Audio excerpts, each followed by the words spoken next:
जीवमजीवं दपं चिणवरवसहेण जीर्णि दिट्ठम् देविन्दविन्दवन्दं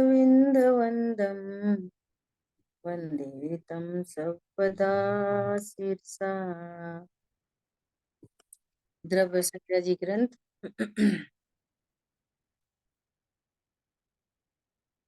गाथा नंबर 37। मोक्ष तत्व को कहने वाली गाथा। और इस गाथा में मोक्ष तत्व का स्वरूप कहा। तब कह रहे हैं कि जीव के वे परिणाम जिससे कर्मों का अत्यांतिक क्षय होता है, वे जीव के परिणाम तो भाव मोक्ष है, और कर्मों का क्षय हो जाना वो द्रव्य मोक्ष है ना। ऐसी बात है। तो सिद्ध भगवंतों के स्वरूप की बात यहाँ पर कह रहे हैं, और सिद्ध भगवान को कैसा सुख है उसकी चर्चा आई। और फिर इंद्रिय सुख सुख नहीं है, ये अपनी बहुत डिटेल में चर्चा चली थी, है ना। सब ओर से पराधीन है, आगामी बंध का कारण है, दुख रूप है, अनेक अनेक अपनी चर्चाएं हुई थी, है ना। अब यहाँ पर कह रहे हैं, यहाँ से अपन चर्चा को आगे बढ़ा रहे कि यहाँ शिष्य कहता है। यहाँ से अपन थोड़ा रिपीट करते हुए चर्चा को आगे बढ़ाएंगे। यहाँ शिष्य कहता है कि जैसा ये सिद्ध भगवंतों को आप सुख बता रहे हो, ऐसा सुख हमें कैसे प्रकट हो, है ना। ऐसा शिष्य ने प्रश्न किया। क्या? संसारी जीवों को निरंतर कर्मों का बंध होता है, उसी प्रकार कर्मों का उदय भी रहता है। शुद्धात्म भावना का प्रसंग नहीं है, तो हमको मोक्ष किस प्रकार, ऐसा सुख हमें कैसे हो? शंका समझ में आई? कर्मों का उदय निरंतर चल रहा है, कर्मों का नवीन बंध निरंतर हो रहा है, शुद्ध आत्मा की कोई प्रसंग ही नहीं बन रहा, शुद्ध आत्मा की भावना नहीं है, तो हमको सुख कैसे हो? ऐसी शंका की, है ना। तो देखो उसका उत्तर। जिस प्रकार कोई बुद्धिमान मनुष्य शत्रु की निर्बल अवस्था देखकर विचार करता है कि यह मेरा मारने का अवसर है, तत्पश्चात पुरुषार्थ करके शत्रु को नष्ट करता है, उसी प्रकार कर्मों की भी एक रूप अवस्था नहीं रहती। सदा ही कर्मों का तीव्र उदय हो, सदा ही कर्मों का मंद उदय हो, ऐसा होता नहीं, है ना। कर्म का उदय बदलता रहता है। लास्ट क्लास में भी शायद थोड़ी सी चर्चा की थी कि जो असंगी जीव है ना, असंगी जीवों तक तो कर्म का तीव्र उदय ही होता है। लगा बोला असंगी जीवों तक तो कर्म का उदय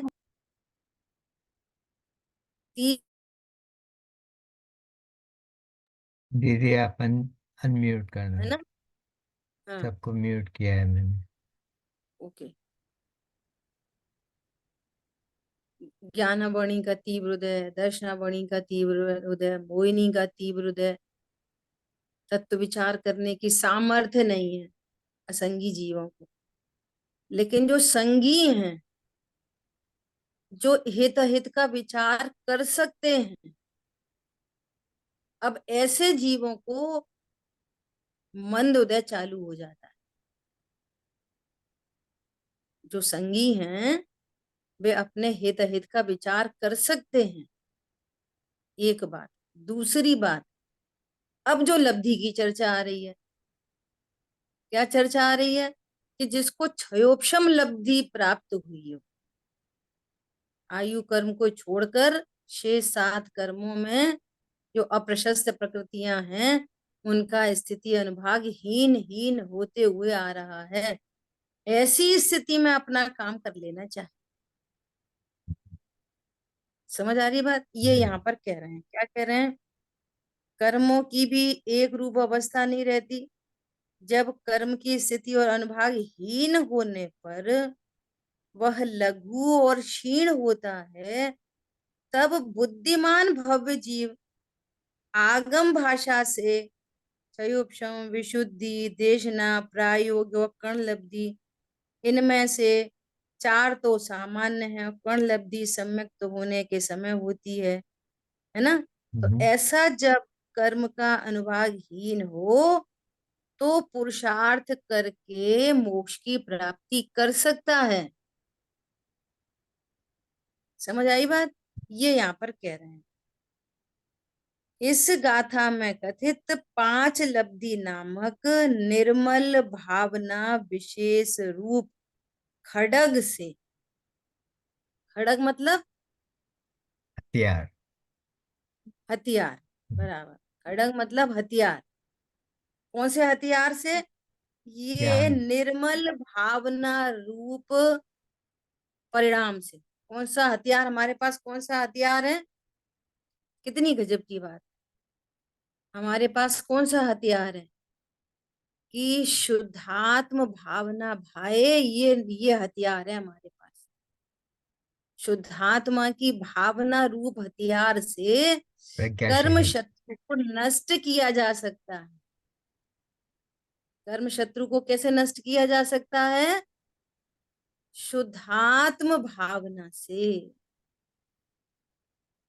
मैंने कल परसों भी थोड़ा सा एक प्रैक्टिकल अप्रोच से एक बात की थी, लाइव एग्जांपल से।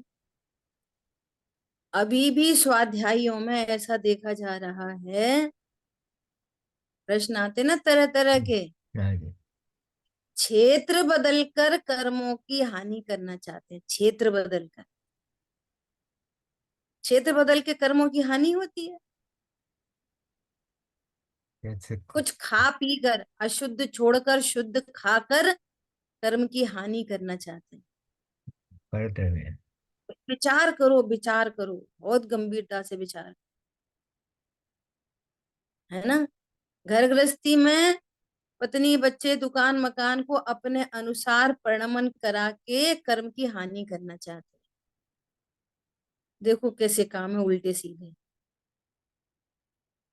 है ना? ये मेरे अनुसार चले तो मुझे सुख हो। बोलो, पर्टिकुलर पर्टिकुलर यही वस्तु मुझे प्राप्त हो तो मुझे सुख हो। विचार करो, कैसे सुख हो?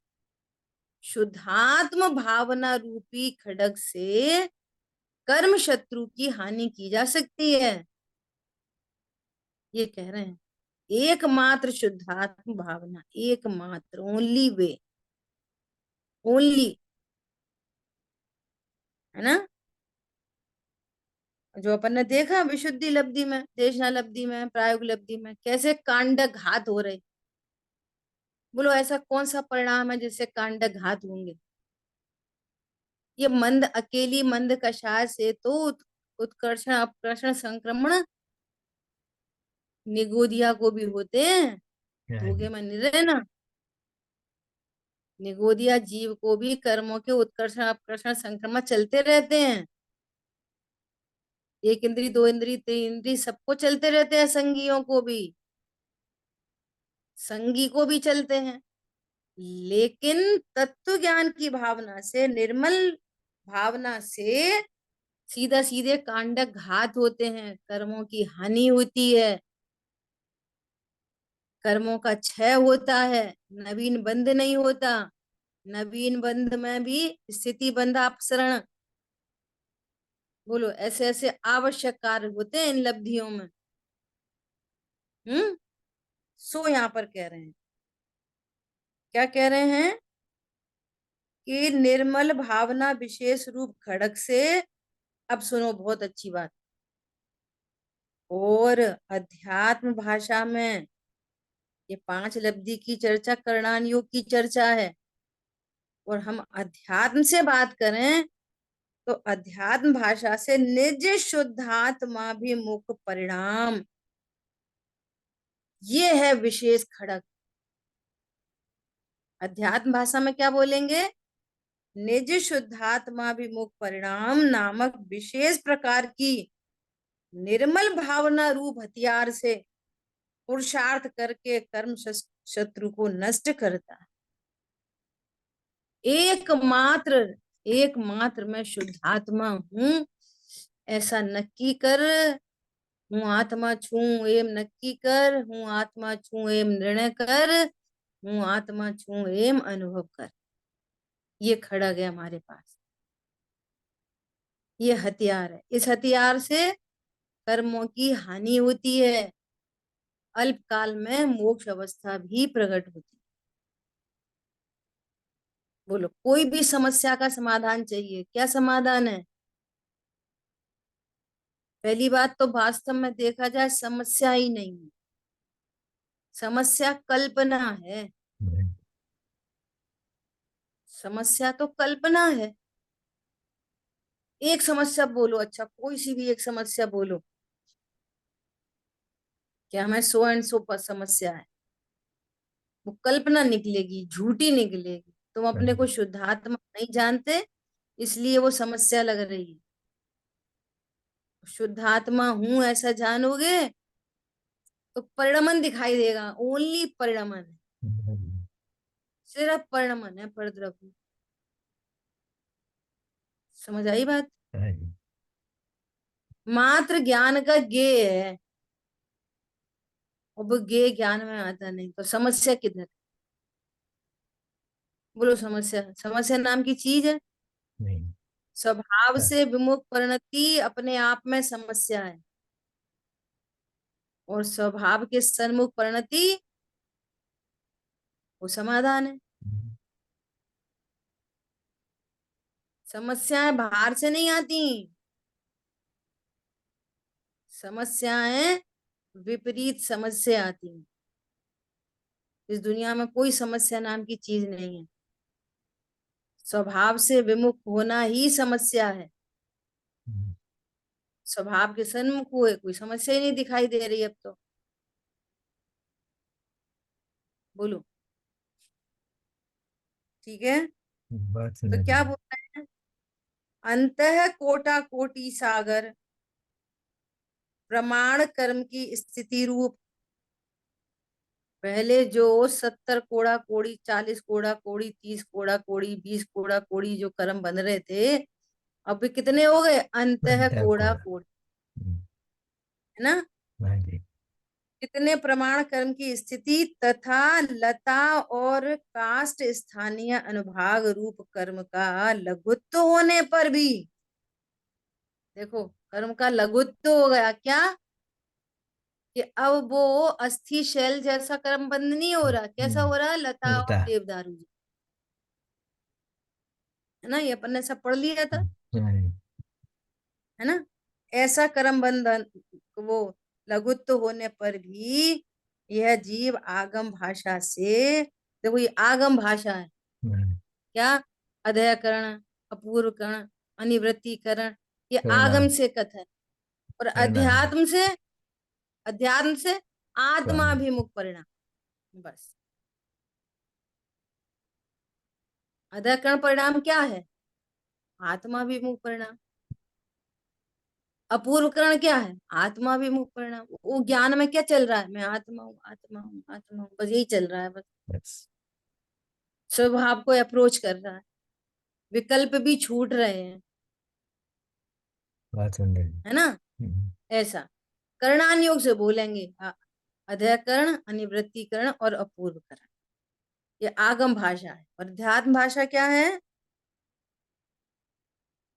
लघुत्व होने पर यह जीव आगम भाषा से अतःकरण, अपूर्वकरण और अनिवृत्तिकरण नामक, और अध्यात्म भाषा से स्व शुद्धात्माभिमुख परिणति रूप ऐसी कर्म हनन बुद्धि किसी भी काल में नहीं करे, तो वह अभव्य अभव्यत्व गुण का लक्षण जान। क्या बोल रहे हैं? तुम्हें तो अभी विषय भोगों में ही मजा पड़ रही है। तुम्हें विषय भोगों से ही फुर्सत नहीं मिल रही है, फालतू की बातों से ही अभी फुर्सत नहीं पड़ रही है। उनकी तो बात ही छोड़ दो, उनकी तो बात ही नहीं कर रहे यहाँ पर। उनको सबको डस्टबिन में डाल दो। समझ में आ रही है बात? संघी पंचेंद्री जैन कुल होने पर भी, अपन ने एक बार पढ़ा था ना वहां मोक्षा प्रकाशक जी में, एक इंद्रिय आदि में तो विचार शक्ति ही नहीं। किसी काल योग से पंचेंद्रिय हुआ। पंचेंद्रियों में भी कोई तीव्र कषाई हो तो प्रभु हर समय वो पाप का ही उद्यम करता। मंदिर में हो तो भी पाप का ही उद्यम, घर में हो तो पाप का ही उद्यम। जरा जरा सी बात पे भड़क जाना, जरा जरा सी बात में ये चाहिए वो चाहिए वो चाहिए ये चाहिए। पॉइंट पकड़ में आ रहा है? तो पाप का ही उद्यम करता है। और कदाचित मंद कषाई हो तो व्यवहार धर्म में प्रवर्तन करता है अकेला। और दूसरा मंद कषाई हो तो वो बाहर में लड़ाई झगड़ा तो नहीं करता, लेकिन वो तो अपने टीवी फ्रिज कूलर में मस्त है। बाहर में ऐसा दिखाई देगा एकदम सज्जन, वो चिल्लाता बिल्लाता नहीं है, क्रोध आदि नहीं दिखाई देते उसको। एकदम शांत सौम्य मुद्रा, बस उसे अपना शांति से खा लिया पी लिया। व्यवहार धर्म में भी नहीं प्रवर्तन करता, वो विषय कषाय में ही उसका जीवन निकल जाता। ये भी दोनों डस्टबिन में डाल दो। लेकिन तीसरे नंबर का मंद कषाय, मंद कषाय हो और तत्व निर्णय का उद्यमी हो, वेद विज्ञान करे, तो ऐसा जीव तत्व ज्ञान करके रत्नत्रय प्रकट कर सकता है, मोक्ष जा सकता है।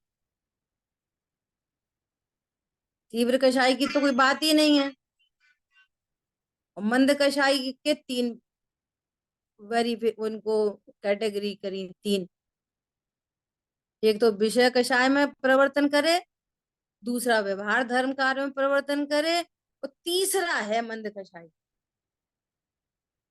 जो तत्व निर्णय में उपयोग को लगाए। और तत्व निर्णय में जो उपयोग नहीं लगाता उसको यहाँ पर कह रहे हैं, इसमें कर्म हनन करने की शक्ति नहीं होने से ये अभव्यत्व गुण का धारी है। और अभव्यत्व गुण का धारी का अर्थ समझो, जो जीव कभी सुखी नहीं होगा। हमें क्या पड़ रही है, क्या पड़ रही है सुखी होने की? बहुत सारे जीवों को तो पड़ी ही नहीं है सुखी होने की। विचार करके देखो जरा। एक इंद्री में जन्मे फिर मरे, जन्मे फिर मरे, जन्मे फिर मरे, एक श्वास में 18 बार। बोलो, एक समस्या निपटी नहीं, दूसरी समस्या आ गई, दूसरी निपटी नहीं, तीसरी समस्या आ गई। कौन समझ में आ रहा है? ऐसा ये अभवत्व गुण का धारी, ऐसा कह रहे हैं आचार्य भगवान। तुम पूजा पाठ धर्म ध्यान में भी लगे और तुमने तत्व ज्ञान नहीं किया, तो वो क्या कह रहे हैं? अध्यात्म भाषा में स्वशुद्धात्माभिमुख परिणति रूप ऐसी कर्म हनन बुद्धि किसी भी काल में नहीं करे, वह अभव्यत्व गुण का लक्षण चाहिए। पूजा पाठ दया दान करे, लेकिन तत्व ज्ञान में उपयोग को नहीं लगाए। अब यहाँ पर किसी को श्राप नहीं दे रहे, तो मैं श्राप नहीं दे रहे, क्या कह रहे हैं? क्या कहना चाहिए? अलर्ट कर रहे हैं, अलर्ट। उपदेश दे, उपदेश दे। हाँ, अलर्ट कर रहे हैं ऐसा। ठीक है, अब देखो। दीदी दीदी, ये जो हम्म, अभव्यत्व गुण का धारी कहने के बजाय ये उसका लक्षण है, ऐसा कहना वो ज्यादा बेटर हुआ ना? क्या ख्याल है? क्योंकि वो क्या अभव्य हो, अभव्य हो जरूरी नहीं है, पर लक्षण तो अभव्य का ही है। फर्क है क्या? समझाइए। हाँ नहीं ठीक है, जैसा समझो। ये कह रहे हैं वो किसी भी काल में नहीं करे तो अभव्यत्व गुण का लक्षण है। यदि आप ये काम नहीं कर रहे तो कहेंगे कि भैया तुम में ये अभव्यत्व गुण का लक्षण तो नहीं है, कहीं चेक करो, हाँ, चेक पर योर सेल्फ। भविष्य में भी कभी नहीं करेगा तो फिर सही कहा आपने, धारी किसी हो गया ना। किसी भी काल हाँ में बस नहीं, मतलब हाँ, कभी कभी भी भी। नहीं करेगा तो धारी हो गया, बराबर। कहने का मतलब ये है, कहने का मतलब ये है, मैंने ये वाली बात संभाल के तौर पे पहले ही कह दी। क्या कह दी? कि यहाँ पर वो कोई श्राप नहीं दे रहे, तुमको ये नहीं कह रहे। जैसे बच्चे को बोलते हैं ना कि बेटा गिर पड़ेगा, अरे ढंग से संभाल के चलो, गिर पड़ेगा। तो गिराना नहीं चाह रहे, गिरा नहीं जा रहे, संभाल के लिए कह रहे हैं। कि क्या कहना हम्म, चाह रहे हैं आचार्य भगवान? ये कहना चाह रहे हैं कि तुम शुद्धात्मा की निर्णय में उपयोग को लगाओ। बस उनका कहने साव का अर्थ इतना। सावधान सावधान कर रहे हैं, सावधान। बस आप ध्यान करें, ठीक है। बराबर। देखो, यदि अपन जिनागम के अकॉर्डिंगली ऐसा देखें तो सबसे बड़ी गाली मिथ्यात्व है, तुम मिथ्या दृष्टि हो। और उससे बड़ी बात है कि तुम अभव्य हो। हम लोग अभी अभव्य का भाव भाषण नहीं कर पा रहे वास्तव में। शब्द शब्द सुन रखे हैं तो वही वही बोल लेते हैं। मिथ्यादर्शी सुन रखा है, वही वही बोल लेते हैं। विचार करो, कुछ भी, कोई भी बाहर से ऐसा विचार करो, कोई त्रियंच अपने सामने नार की है नहीं, अपने सामने देवगति के जीव है नहीं, अपने सामने देवगति के जीवों की पीड़ा अपन को मानसिक पीड़ा दिखती नहीं। अपने को क्या दिखाई देते हैं? मनुष्य और त्रियंच। अब त्रियंच और मनुष्यों में देखो, पीड़ा को देखो, कैसी कैसी पीड़ा है, कैसी कैसी हैरानी है, कैसी कैसी परेशानी है। सोचो इनसे उभर जाएगा, इनसे जीव उभर जाएगा। बोलो, यदि मैं अपने आप को भगवान आत्मा जानूं तो मैं इससे उभर जाऊंगा। समझ में आई बात? ऐसा, एक सेकंड होल्ड करना है।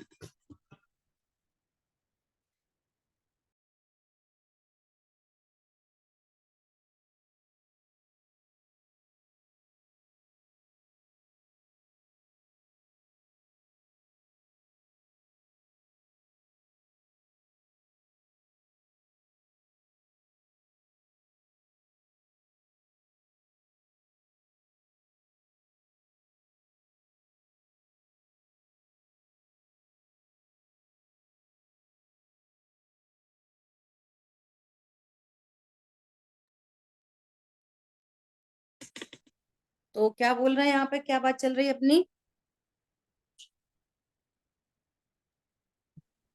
क्या विषय अभवित, चल रहा था?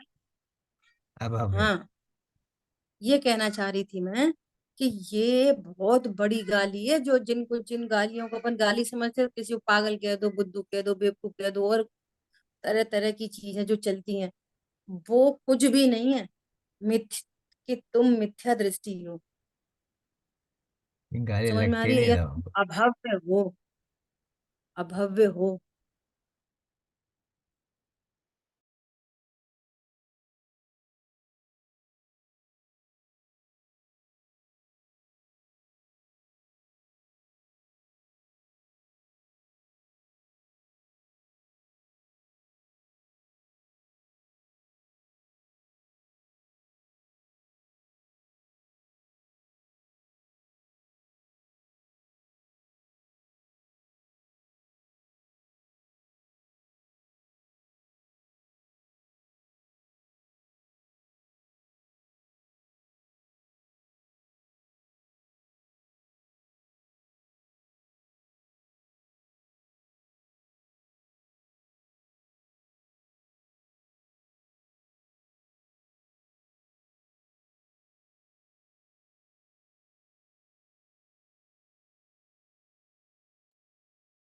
दीदी म्यूट पर है अभी।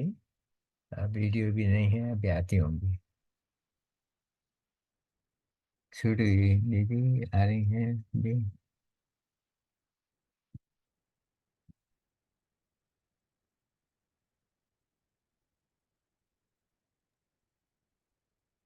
वो दूसरा मोबाइल शट डाउन हो गया था। अच्छा ठीक। अच्छा, तो अभी यहाँ पर ये कह रहे हैं कि सभी दुखों से बचने का उपाय बस एक ही है कि भेद विज्ञान करे, तत्व ज्ञान करे। ये कहना है, बस इतनी सी बात है यहाँ। इसलिए आचार्य भगवान ने ऐसा अपने को संभाल के लिए ये वाली बात कही है। अभी क्या कह रहे हैं? अन्य भी 9 दृष्टांत मोक्ष के विषय में जानना, कि मोक्ष कैसा है। तो उस मोक्ष को ये 9 दृष्टांत के माध्यम से बताने की कोशिश कर रहे हैं, उसका भाव बता रहे हैं। कैसा? रत्न, जैसे रत्न होता है ना, स्वपर प्रकाशक, तो कह रहे हैं ऐसे भगवान आत्मा स्वपर प्रकाशक है। ऐसा दीपक का की तरह से बता रहे हैं, जैसे दीपक, दीपक कैसा होता है? स्वपर प्रकाशक, और बिना किसी राग द्वेष के पर को प्रकाशित करता है और स्व को भी प्रकाशित करता है। ऐसा भगवान आत्मा स्वपर प्रकाशक है, और बिना किसी राग द्वेष के प्रकाशित करता है। 2 बातें। तीसरी कह रहे हैं सूर्य, सूर्य के समान प्रकाशमान वस्तु, दूध, दही और घी, इसके लिए कह रहे हैं कि जैसे दूध, दही और घी पौष्टिक पदार्थ माने जाते ना लोक में, ऐसे ही परमात्मा पौष्टिक पदार्थ है। ऐसे एग्जाम्पल दे रहे हैं, है ना। और क्या कह रहे हैं? जैसे दूध और दही में घी होता है, उसी प्रकार से देह देवल में कौन है? देह देवल में कौन है? आत्मा। परमात्मा। परमात्मा। ऐसा, ठीक है। जैसे पत्थर एक हार्ड वस्तु है, सॉलिड, ऐसे ही आत्मा विज्ञान घन वस्तु है। ऐसे लौकिक के दृष्टांत से परमात्मा का स्वरूप कह रहे हैं। जैसे सोना एक बहुत प्रीशियस थिंग है ना, तो ऐसे सोने का एग्जाम्पल देके बता रहे हैं।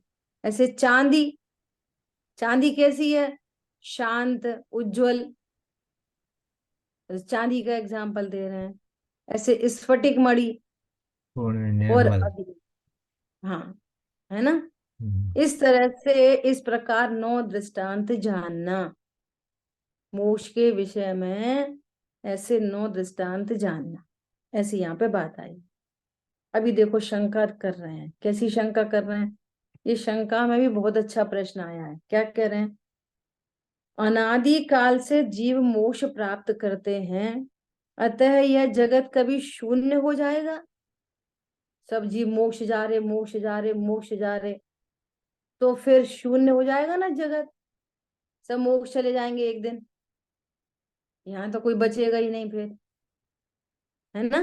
देखो क्या कह रहे हैं, समाधान बहुत सुंदर दिया है। जिस प्रकार भविष्य काल के समय क्रम क्रम से व्यतीत होने से यद्यपि भविष्य काल की समय राशि में कमी होती है, समझ आई बात? जैसे भविष्य है, वो क्रम क्रम से बीतता जा रहा है। भविष्य 1 महीने, 2 महीने, 3 महीने, 4 महीने। अपन एक ऐसा एक एक एक लेके चलो, 10 साल, ऐसा 10 साल लेके चलो एक एग्जाम्पल में, और आज के बाद 10 साल, है ना। तो 1 महीना बीत गया, 2 महीना बीत गया, 12 महीने, 24 महीने बीते, तो वो 10 साल के अकॉर्डिंगली वो भविष्य की समय में कमी आती जा रही है ना। अब 6 साल बचे, अब 4 ही साल बचे, अब 3 साल बचे, ऐसा। तो वो कह रहे हैं भले भविष्य का समय क्रम से व्यतीत होते होते यद्यपि वो कम होता जा रहा है, फिर भी वो भविष्य का काल कितना है? अनंत। कौन समझ में आ रहा है? वो भविष्य का काल कब खत्म हो जाएगा, भविष्य कब खत्म हो जाएगा? कभी ऐसा दिन आएगा जिस दिन जो एंड पॉइंट होगा, अब आज के बाद कोई कल नहीं आएगा, नहीं भविष्य नहीं खत्म, दी एंड हो गया, भविष्य का दी एंड हो गया, ऐसा कभी होगा? पॉइंट नहीं। समझो, ये काल सापेक्ष बात कर रहे हैं, तो भी जीव सापेक्ष भी कभी ऐसा नहीं होगा कि कोई जीव राशि, ये तो बात सही है कि जीव मोक्ष जा रहे जा रहे जा रहे जा रहे, तो जीवों में कमी आएगी, तो कमी आएगी, परंतु खत्म कभी नहीं होगी। नया जीव तो कोई उत्पन्न नहीं होगा, कोई साइकिल तो है नहीं कि वो मोक्ष जाएंगे फिर अवतार लेके फिर नीचे आ जाएंगे। तो ये तो बात देखो कितना गजब का एग्जाम्पल है। ये वाली बात तो सही है कि भविष्य के समय में कमी आएगी, लेकिन फिर भी अनंत भविष्य बना ही रहेगा। समझ में आ रही है एग्जाम्पल? नहीं। मुझे इतना फीलिंग लगा, ये कितनी गजब की बात कह रहे हैं, अनंतता का भाव वासन हो रहा है इसमें। बात समझ रही है। जिस प्रकार भविष्य काल के समय क्रम क्रम से व्यतीत होने से यद्यपि भविष्य काल की समय राशि में कमी होती है, तो भी उसका कभी भी अंत नहीं होता है, उसी प्रकार जीव मोक्ष में जाने पर यद्यपि जीवों की राशि में कमी होती है, कह रहे हैं कमी होती है, जीवों की राशि में कमी होती है, तो भी उसका अंत नहीं होता।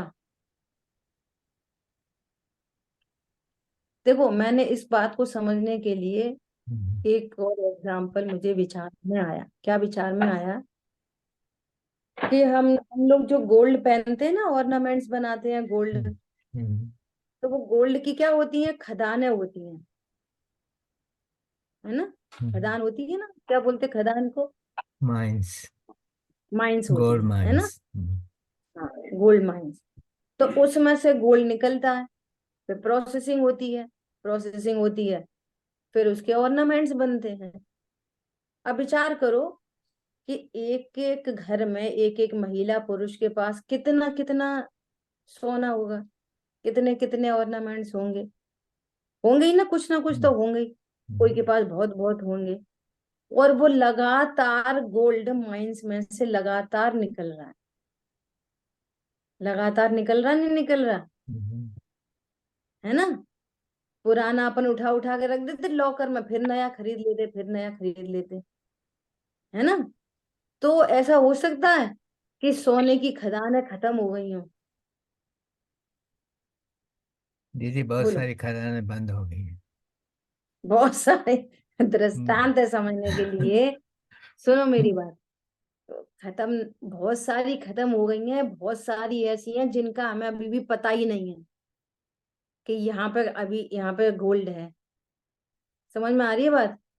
बहुत सारी खत्म हो गई हैं, बहुत सारी अभी पता ही नहीं है अपन को, और जिन्हें बहुत सारा गोल्ड भरा है, और स्वयंभू रमण समुद्र में, और कहाँ कहाँ, और रत्न प्रवाह पृथ्वी के नीचे कितना गोल्ड है, ये तो आगम में ही कहा है। बोलो। तो कितना हम ऑर्नामेंट्स पहनते जाए, पीढ़ी पीढ़ी में चलता जाए, सोने की खदान खत्म हो जाएंगी। ऐसे ही कितने ही जीव मोक्ष चलते चले जाएं, लेकिन जो खदान है ना, जीव की खदान नित्य निगोद, उसमें से जीव राशि कभी खत्म नहीं होगी। जैसे ऐसी खदानें अभी भी हैं सोने की, जिनमें सोना है हमें पता ही नहीं है, और वो निकला ही नहीं है बाहर अभी तक। कितना सोना ऐसा है जो अनंत काल बीत गया, वो बाहर निकला ही नहीं है। ऐसे ऐसी अनंत जीव राशि है जो कभी बाहर आई ही नहीं है अभी तक। तो कब खत्म हो जाएंगे जीव? देखो ये एकदम प्रैक्टिकल एग्जाम्पल है ये। तो वो ये नित्य निगोद है ना, वो जीव की खदान है। 608 608 608, 6 महीने 8 समय में निकलते जा रहे हैं, 608 मोक्ष जाते जा रहे हैं। जो बीच में जो संख्या है वो बराबर है, और फिर भी वो कमी आती जा रही है, कमी आती जा रही है। फिर भी जीवों का अंत कभी नहीं होगा। दीदी ये तो कमी आना तो अच्छी बात है। अच्छी बात है। अब अच्छी बुरी क्या है, ये ना अच्छी है ना बुरी है, वास्तव में ये भी तो तो प्रकृति का नियम है, प्राकृतिक है। नहीं, सब ये भी मोक्ष तो में, बात ध्यान में सब आती है कि मोक्ष में चले जाए तो बहुत अच्छा है ना। क्या अच्छा अभी बताओ, क्या अच्छा रहेगा जन्म बताओ। मरण खत्म हो गया सबका, और सब अनंत सबसे हमें क्या, आनंद में अच्छा रहेंगे। सुनो मेरी बात, सबका जन्म मरण खत्म हो जाएगा तो हमको क्या फायदा हो, हमारा खत्म हो तो हमें फायदा है, सबका हो मत हो हमें क्या पता किसका होएगा। हमारी बात है, नहीं हमारा हो जाए। हमारी बात है, हम सबको लेके चलते हैं ना, तभी तो राग द्वेष खड़े होते हैं। मैं एकाकी एकत्व लिए ही रहता हूँ। नहीं, हम वो पत्नी बच्चे सब चले जाएं तो कितना अच्छा। अब तुम जरूर नहीं जाओगे उनके चक्कर में, समझ आई बात। देखो, कहानियां हम सुनते हैं ना, कहानियां, तो हम कहानी को कहानी सुन लेते हैं बस, उसका भाव वासन करो गंभीर, इसलिए कहते हैं कर विचार तो पाम। हर बात पर विचार करो, प्रथमानियों पर भी विचार करो। कैसा विचार करो कि रावण सीता जी को चुरा के लाया। आप विचार करो पूरी पूरी लंका में कैसा माहौल होगा, कैसा माहौल होगा। अपने घर में ऐसा कभी नहीं हो, अपन बात कर रहे हैं कुशल भाई किसी दूसरी महिला को ले आए, अब आपके घर का माहौल कैसा होगा, क्या तो विचार है। करो। हम तो मंदिर दर्शन करने जाएं और हमारे घर में कोई ले आए ऐसा, तो गोपाचल जाना मुश्किल पड़ जाएगी। ये तो अपन को लग रहा है हाँ वो ले आए थे कुछ नहीं हुआ, कहानी सुनते ना कहानी जैसी, भाव वासन करो। बोलो मंदोदरी पे क्या बीतती होगी, उनके पुत्रों पर क्या बीतती होगी, विचार करो एक बार। एक जरा सा पता चल जाए कि अभी व्हाट्सएप आ गया किसी का, देखो तूफान मच जाएगा। किससे बात कर रहे थे, क्यों कर रहे थे, क्या कर रहे थे। एक बस इतना इतना लिख के आ जाए हाय, इतना लिख के आ जाए जय जिनेन्द्र, इतने में देखो आफत मचेगी पूरे घर में, परिवार में। ऐसी कंडीशन में इंद्रजीत भेद विज्ञान करके, मुनि धर्म अंगीकार करके मोक्ष चले गए। अब विचार कर सकते हैं। अब वो रावण नरक जाए कि मंदोदरी स्वर्ग जाए, हमें क्या, समझ में आ रही बात। निज लोक हमारा भाषा हो शोकांत बने फिर हमको क्या, ये वाली बात है। हम तो इसलिए ऐसा विचार करते हैं कि सब स्वर्ग में चले जाएं, सब जाएंगे ही नहीं ना, सभी चले जाएंगे तो पूजा कौन करेगा, ये पढ़ने पढ़ाने का कार्यक्रम कैसे होएगा, ग्रंथ कौन लिखेगा, मंदिर में चटाई कौन बिछाएगा, द्रव्य कौन धोएगा, सब चाहिए कि नहीं चाहिए। प्रकृति प्रकृति बनी रहती है, सब थोड़ी चले जाएंगे। अभी हम सब चले जाते तो महावीर भगवान की पूजा कौन करता, तो पूजा होगी कि नहीं होगी, बोलो। ये ग्रंथ कौन लिखता फिर, कुंद कुंद आचार्य भी मोक्ष चले जाते, अमृतचंद आचार्य देव भी चले जाते, और गुरुदेव श्री भी चले जाते, फिर ये वर्ड टू वर्ड कैसे पढ़ते अपन। तो ये होगा नहीं कभी भी, ये कहना है नेचुरलिटी नेचुरलिटी बनी रहेगी, ऐसा। बोलिए। ये जीव राशि वाली बात को लेके ये भी तो समझ में आती है मोटे तौर पर कि समझो अपने अपने ही घर में कितने छोटे छोटे बिल होंगे, उसमें एक एक छोटा सा बिल में भी कितने सूक्ष्म अपने को दिखता भी है। कभी अपने घर के सामने बहुत सारे पेड़ हैं, एक एक पत्ते पर, एक एक लीव्स पर कितनी सारी सूक्ष्म राशि बताई, एक एक आलू के एक एक पॉइंट पे एक अनंत अनंत जीव बताए। ये सब देख के यूं लगता है कि क्या ये जीवों से भरा पड़ा है विश्व। अपन निगोद की बात करते हैं, लेकिन अपने को ये भी तो सारा देख के समझ में आता है कि अपन कहाँ है, बहुत सही ऊपर आ चुके हैं। और अपना जो स्वाध्याय जो चीज चल रही है वो तो बस शब्दों से बोलने सही, की बढ़िया। मतलब क्या बोलना, दुर्लभ। चलो ठीक है। तो अभी यहाँ पर क्या कह रहे हैं कि उसी प्रकार जीव मोक्ष में जाने पर यद्यपि जीवों की राशि में कमी होती है तो भी उसका अंत नहीं होता। ऐसा यदि जीव मोक्ष में जाने पर संसार में जीव की शून्यता होती तो भूतकाल में बहुत जीव मोक्ष गए हैं तो भी अभी जगत में जीवों की शून्यता क्यों नहीं दिखाई देती? अनादि से ही जा रहे हैं। अच्छा, वेरी फर्स्ट डे कब था कि पहला जीव निकल के आया? ऐसा कोई पहला दिन है? नहीं था, सबसे नहीं पहले था। आप कल्पना करो, सबसे पहले कौन अरंत बना होगा? सबसे पहले अरंत। सबसे सबसे पहले पहले था ही मुनिराज नहीं, कौन था ही नहीं कोई है? था सबसे ही पहले। नहीं। सबसे पहले मुनिराज कौन? सबसे पहले अरंत कौन? सिद्ध क्षेत्र में कोई नहीं था, अकेले हम पहुंचे, पूरा ही खाली था। फिर धीरे धीरे धीरे धीरे करके भर गया। अब तो बहुत ही भर गया, रहने की जगह खत्म हो रही है, सब एक दूसरे में ऐसे जा रहे हैं। ऐसा मामला नहीं है। है ना? तो भी अभी जगत के जीवों की शून्यता क्यों नहीं दिखाई देती? तथा अभव्य जीवों और अभव्य समान भव्य जीवों को मोक्ष नहीं है तो फिर जगत में जीवों की शून्यता किस प्रकार होगी? अभव्य भी कितने तरह के? दो तरह के। एक तो सीधा सीधा अभव्य और एक अभव्य जैसा अभव्य। भव्य, अभव्य जैसा भव्य मतलब जिसमें पात्रता तो है लेकिन करेगा नहीं, दूरान दूर भव्य।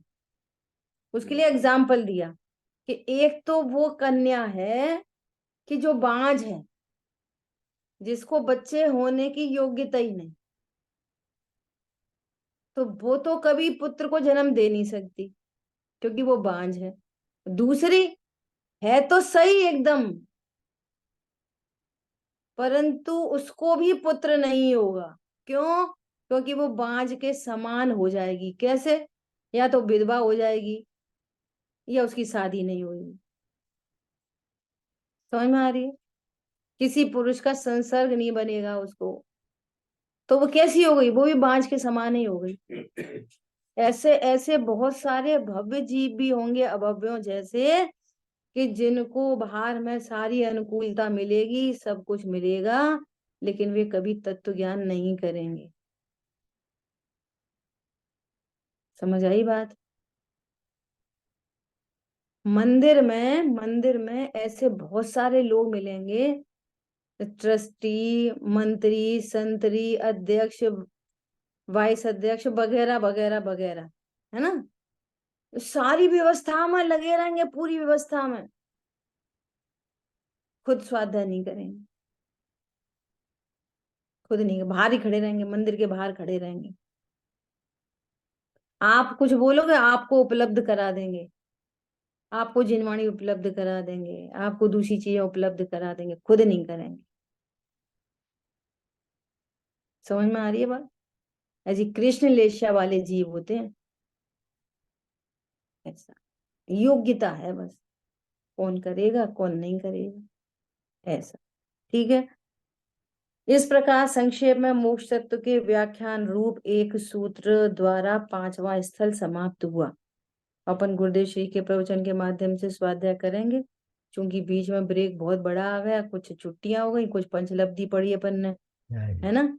तो अपन गुरुदेव श्री के प्रवचन के माध्यम से मोक्ष तत्व का स्वरूप फिर से वापस समझने की कोशिश करेंगे। ठीक है। ठीक है, अभी समय समाप्त। जिन वाणी के ज्ञान से सूझे लोकालोक, सो वाणी मस्तक नम सदा देत हूँ लोक।